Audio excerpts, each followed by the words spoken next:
উৎসবকে কেন্দ্র করে সাধারণ সময়ের চেয়ে বাড়ে নগদ টাকার চাহিদা। কারো প্রয়োজন ঈদ শপিংয়ে, আবার কারো ঈদের নিত্যপণ্যের বাজারে, কারো বা ঈদযাত্রাকে সামনে রেখে প্রয়োজন পড়ে বাড়তি টাকার। তাই তো ঈদকেন্দ্রিক ব্যাংকগুলোতে বেড়েছে টাকা তোলার চাপ।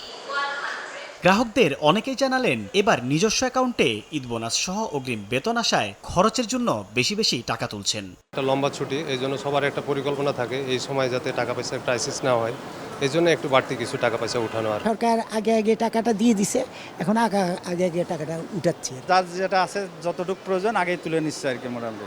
অনেকেই আছেন অর্থ সংকটে, তবে পরিবারকে ঈদের খুশি থেকে বঞ্চিত করতে চান না। তাই তো ব্যাংকে এসেছেন হাতের সঞ্চয় ভাঙতে।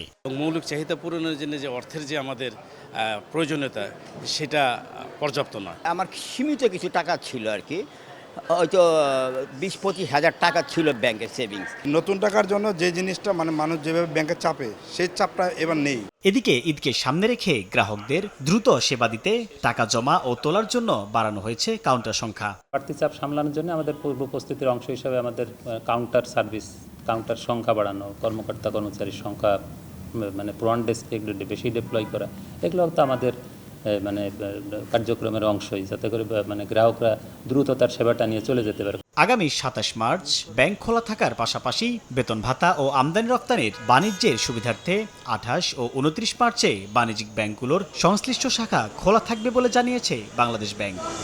সাইফুল ইসলাম, সময় সংবাদ, ঢাকা।